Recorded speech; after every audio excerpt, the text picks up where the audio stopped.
북한이 휴전선을 따라 장벽을 건설 중인 정황이 우리 정부 당국에 포착됐습니다.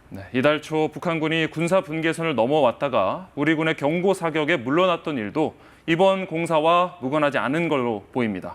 김경수 기자가 보도합니다. 북한의 장벽 건설은 현재 휴전선 동쪽과 서쪽 중간 지점에서 동시에 진행되고 있습니다. 북측 지역에 인력과 장비가 투입돼 장벽을 짓기 위한 각종 작업을 하는 모습이 우리 감시 자산에 포착됐다고 정부 관계자는 밝혔습니다. 이 관계자는 또 장벽과 북한 내부를 잇는 자체 전술 도로를 건설하고 있는 모습도 포착됐다고 덧붙였습니다. 이달 초 북한군 수십 명이 군사 분계선을 넘어왔다가 우리 군의 경고 사격에 물러났던 일도 이번 장벽 공사와 무관하지 않은 것으로 정부 당국은 보고 있습니다. 합동참모본부는 지난 11일 중부전선 비무장지대에서 작업 중인 북한군이 실수로 길을 잘못 들었다고 밝혔지만 당시 북한군 병사들의 손에는 곡괭이와 삽 등의 장비가 들려 있었다고 군 관계자는 전했습니다. 북한은 올해 초 경의선, 동해선 육로도로에 지뢰를 매설했고 3월에는 가로등 철거, 4월부터는 군사분계선 북측에도 지뢰 매설 작업을 시작했습니다. 앞서 북한 김정은 국무위원장은 지난 1월 시정연설에서 접경 지역의 모든 북남 연계 조건들을 철저히 분리시키기 위한 단계별 조치를 실시해야 한다고 밝혔습니다. 지금까지도 지속해서 다양한 형태의 도발을 해왔습니다.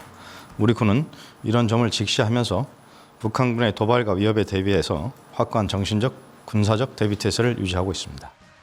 이와 함께 북한은 지난 1월 최고인민회의를 통해 남북회담과 교류협력 업무를 해온 조국평화통일위원회 등 대남기구를 폐지하기로 결정했습니다. KBS 뉴스 김경수입니다. 휴전선 장벽 건설은 사실상의 국경선 아니냐는 해석이 나오는데 그럼 북한은 왜 이런 움직임을 보이는 걸까요? 우선 김정은 국무위원장이 남북 관계를 적대적인 국가 대 국가로 규정한 것과 무관치 않다는 분석입니다. 이현준 기자가 의도를 알아봤습니다. 김정은 국무위원장은 지난해 말 열린 노동당 중앙위원회 전원회의에서 대남 노선의 방향을 완전히 틀었습니다. 남북 관계를 동족 관계가 아닌 적대적인 두 국가 관계라고 선언했습니다.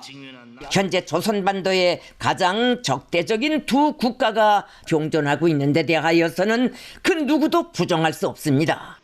휴전선에 장벽을 쌓고 남북 간 육로 차단에 나선 건 선언적 의미를 넘어 물리적으로도 분리해서 사실상의 국경선을 만드는 것으로 정부 당국은 보고 있습니다.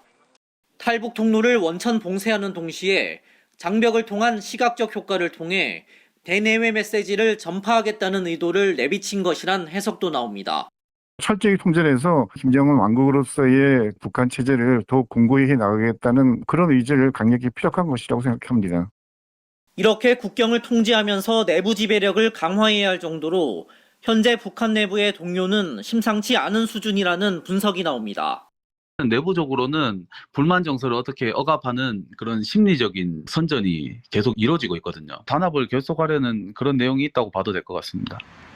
또 코로나19 팬데믹 기간 북중 접경 지역에 장벽을 대폭 확대 설치한 뒤로 탈북자 수가 눈에 띄게 줄어들었다는 점도 남쪽 장벽 건설에 영향을 미친 것으로 보입니다.